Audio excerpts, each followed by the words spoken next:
네, 안녕하세요. 방금 소개받은 강지원이라고 합니다. 아직 PPT가 안 나왔네요. 네, 여기 오신 많은 분들도 마찬가지시겠지만 저는 제가 가진 능력을 바탕으로 해서 좀 더 많은 고민을 바탕으로 해서 어떤 세상 그리고 어떤 작게는 어떤 대상에게 좀 더 효율적이고 더 큰 가치를 전달해 주는 것을 제 삶의 목표로 삼고 있고 그렇게 살아가고 좀 많이 배워가고 있는 사람입니다. 이게 안 나오네요.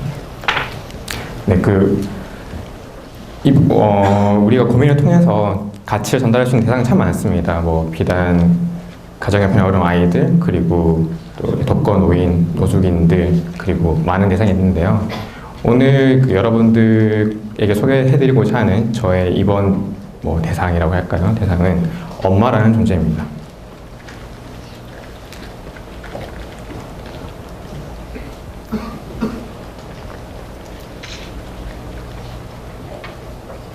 그럼 왜 엄마인가?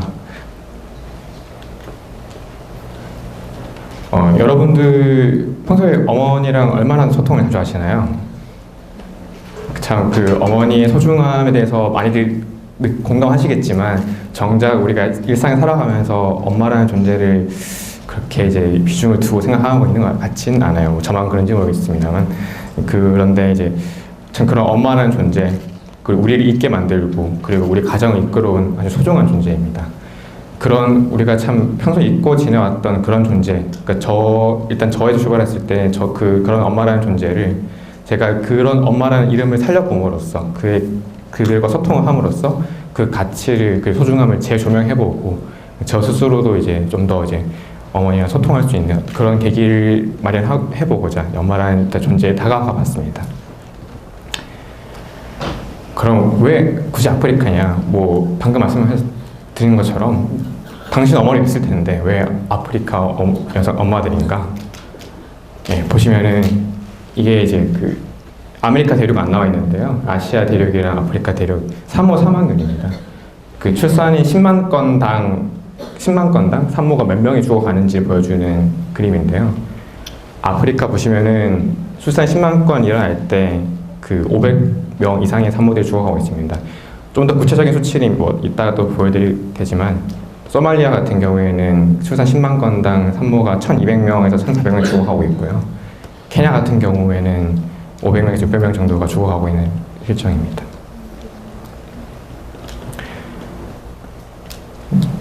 그래도 이제 우리나라의 엄마들 그리고 잘 사는 나라의 엄마들도 우리가 가치를 더할 수 있는 존재임은 분명한데 근데 그런 선진국에 사는 엄마들에게는 삶의 질을 향상시키는 것이 이슈가 될 수 있고 하지만 그런 아프리카 엄마들에게는 그들에게 최소한 삶을 보장하고 그들에게 아이와 함께 할 수 있는 그런 시간을 보장하고 그리고 또 아프리카 아이들에게는 엄마의 기억을 줄 수 있는 굉장히 의미가 있는 일이라 생각하고 아프리카 엄마들을 살리고 아이들에게 엄마의 기억을 선물해 주고자 아프리카로 다가가 봤습니다.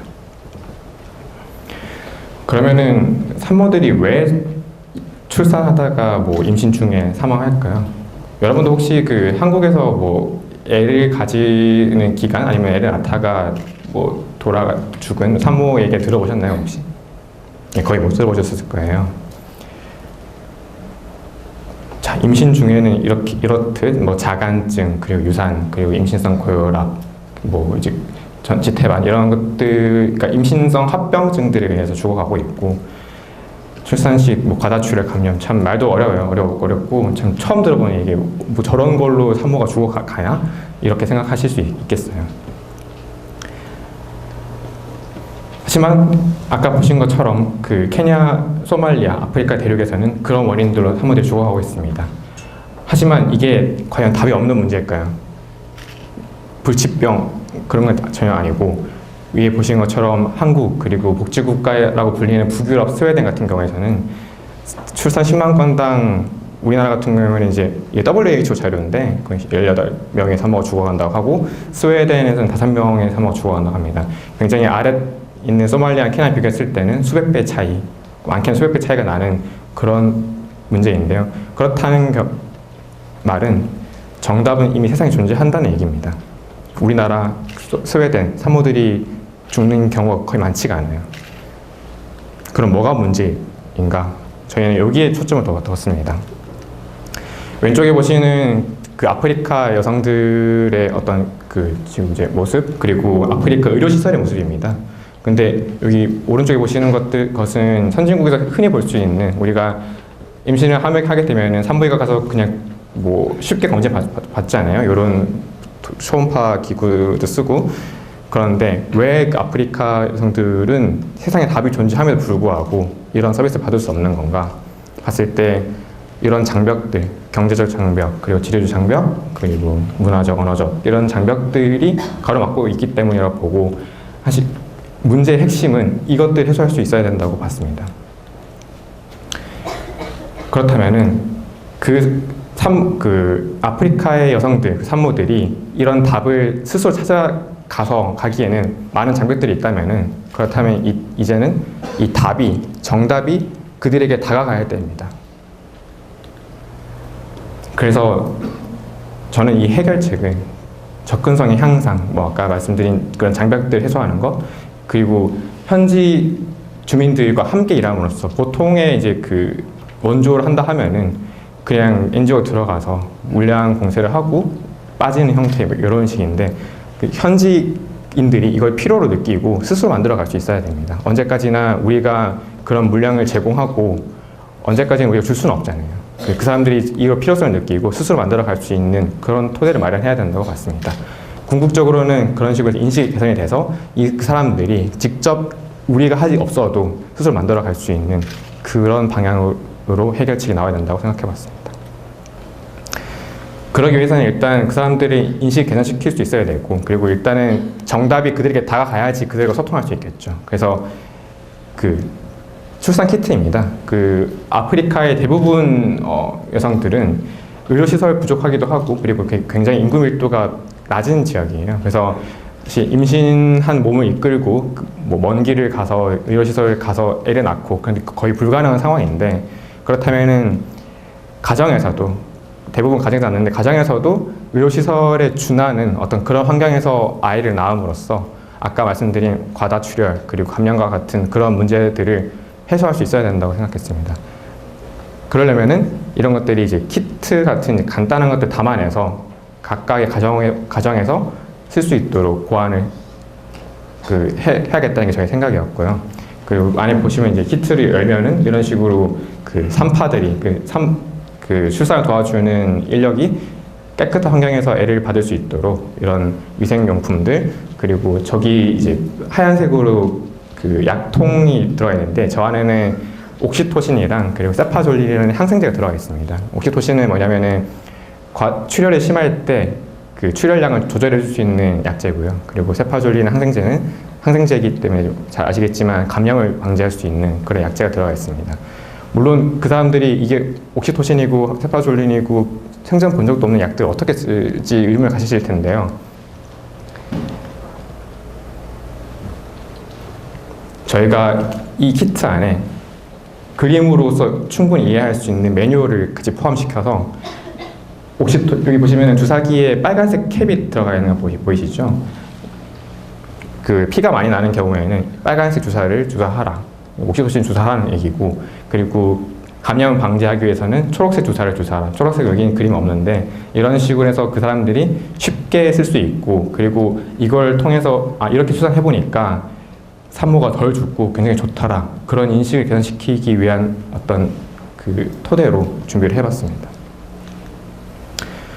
두 번째는 방금 전에 말씀드린 키트는 출산할 때 그 과다출혈 감염을 방지하기 위해서 나왔던 아이디어라면은, 이번에는 그 임신 중에서 아까 말씀드렸던 자간증이라든지 그런 임신성 합병증들을 사전에 진단하고 예방할 수 있는, 하려면 이제 검진이 필요할 텐데, 우리나라 산모들 같은 경우에는 의료시설이 굉장히 많잖아요. 뭐 동네에 산부인과 거의 한 개씩 다 있는데, 그런 산부인과 가서 검진 받지만 거기는 그런 아까 말씀드린 것처럼 의료시설이 부족하고, 그리고 한번 가려면 굉장히 먼 걸음을 가야 되기 때문에 산모라는 그런 이제 그 신체 특성상 굉장히 그런 먼 거리 가기 힘들어요. 그래서 이렇게 한국에서는 일반인도 쉽게 인터넷을 통해서 구매할 수 있는 이런 검진 장비들을 되게 이동하기 쉽게 만들어가지고 아울리치 활동을 통해서 현지 의료 시설에 있는 전담 간호사라든지 의사가 각 가정에서 이런 검진 시설을 가지고 가서 간단하게 검진을 하고 그리고 뭐 위험 요인이 있으면 조기에 발견해서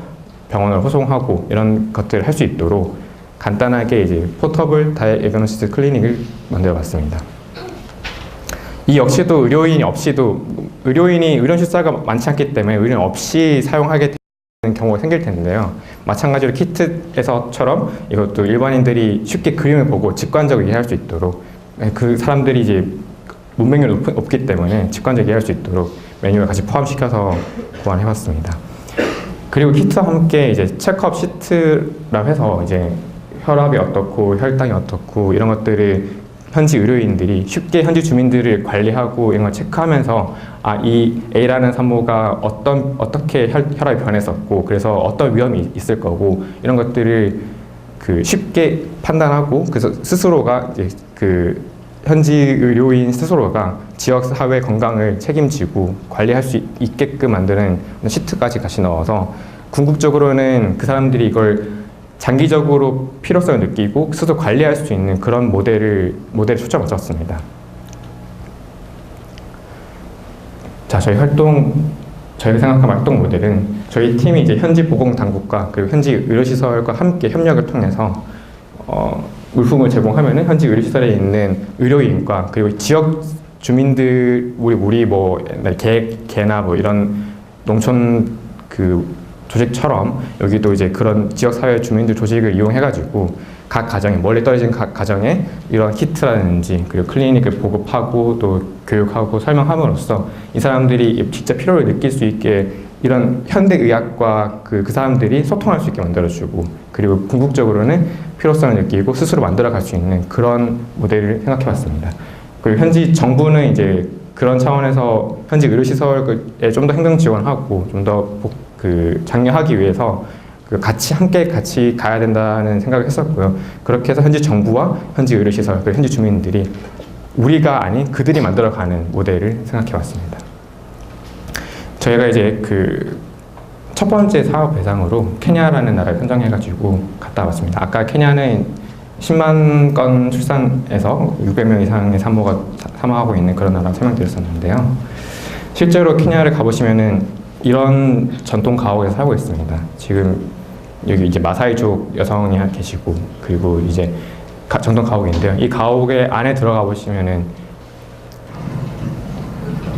차 타고 들어가는 길이에요. 들어가면은 이런 가옥이 있고 저기 문이 있고 이런 식으로 굉장히 어둡고 되게 비위생적인 환경에 놓여 있는 가정 환경입니다. 실제로 이런 환경에서 출산이 그냥 이루어지고 있는 게 실정인데요. 그렇다면은 당연히 뭐 감염이라든지 과다출혈 위험을 피할 수 없겠죠. 이런 가정에서 근데 안 놓고 의료시설 가야지 놓는 게 좋지만 아까 말씀드린 것처럼 현실적으로 장벽이 놓여 있어요. 그렇다면은 답인 키트가 이 가정에 가서 이 사람들한테 그런 서비스 제공할 수 있어야 되고 궁극적으로 이 사람들이 이런 게 정말 좋은 거구나 알게끔 해줄 수 있어야 된다고 생각했습니다. 가서 이제 현지 아까 말씀드린 지역 주민들을 이제 조직해서 그 사람들한테 이런 것들을 좀 지역 산모들한테 교육하고 홍보를 해달라고 저희가 이제 방문해서 키트랑 검진 시설 장비들을 소개하고 이제 교육하는 장면이고요. 그래서 저희가 이제 현지 의료인과 현지 주민 중에서도 이제 좀 이제 관심 있는 분들을 먼저 교육시켜가지고 그래서 이 현지 간호사가 이제 직접 저희한테 받은 교육 바탕으로 해서 현지 산모를 데리고 저렇게 검진 기구를 이용해보는 모습입니다.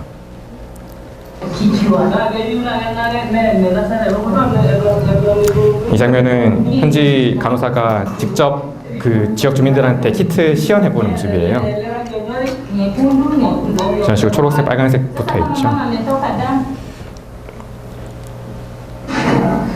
그리고 이거는 현지 간호사가 직접 우리 클리닉 시설을 이용해서 잘 들어보시면은 심장 소리 들리시죠? 이게 도플러라는 장비인데 초음파를 통해서 태아 심박을 들려주는 기계 장치입니다. 이런 것들을 이제 직접 저희가 그 사람들한테 뭐 보통 진료봉사처럼 가서 저희가 하는 것이 아니라 현지 의료인과 현지 주민들에게 교육시켜가지고 그 사람들이 지속적으로 이끌어갈 수 있도록 저희가 거기 살 건 아니기 때문에 뭐 평생 살 수는 없기 때문에 저희가 없더라도 이끌어갈 수 있도록 하는 것이 저희의 목표입니다. 그리고 이제 그 지역 주민들한테 이제 저희가 간 김에 이런 키트가 있고 그리고 이런 검진소가 있으니까 잘 써 달라지 저희가 직접 홍보 및 교육했던 사진이고요. 그리고 이제 저희 어떤 교육을 듣고 있는 마을 주민들 모습입니다.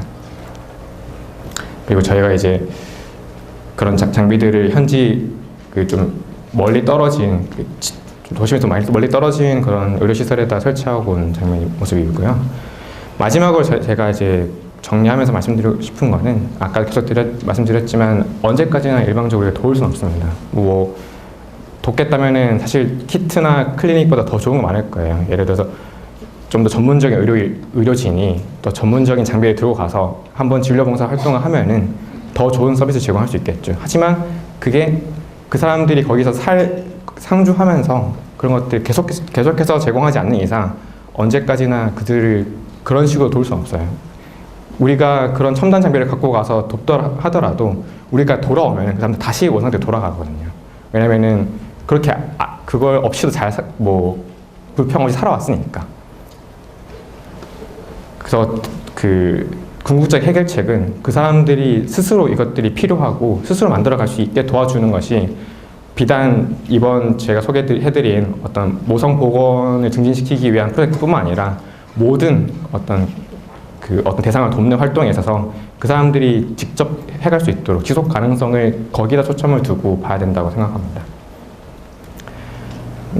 그런 맥락에서 이제 현지 정부가 이제 저희가 나온 그런 기간 동안 정부가 스스로 이제 그런 프로그램들을 운영할 수 있게끔 저희가 MOU를 체결하고 온 모습이고요. 실제로 매달 10일에 저희한테 현지 보건당국에서 레포트가 옵니다. 레포트가 와서 키트랑 클리닉 어떻게 쓰였고 그리고 그 결과는 어땠고 이랬는데 저희가 이제 받았던 내용에는 현지 주민들이 직접 이 필요성을 느껴가지고 이런 키트를 들고 스스로 홍보하러 다니기도 하고 그리고 이 키트가 이제 몇 개 쓰였는데 다 쓰인 결과가 굉장히 산모랑 아기 다 건강하게 잘 나왔고 그리고 굉장히 지역사회 주민들 반응이 좋다 그런 내용을 담고 있는데요. 이런 식으로 이제 우리가 아닌 그들이 스스로 만들어갈 수 있는 환경을 만들어 줘야 된다고 생각합니다. 마지막으로 저희가 이제 이번에 활동 나갔을 때 만난 헬린이라는 6살짜리 여자아이 꼬마아이를 만났었는데요. 굉장히 이제 피부색도 다르고 하니까 저희한테 관심을 많이 가지고 따랐었어요. 이 친구랑 참 이 지역에서 활동하면서 많이 마주쳐서 정말 많이 들었었는데 저희는 이 6살짜리 여자아이가 언젠가는 아이를 가지겠죠. 이 아이도 가질 텐데 뭐 15년쯤이 지나서일까요? 아무튼 이 헬렌이라는 친구의 15년 뒤를 지켜주고 싶습니다. 네, 감사합니다.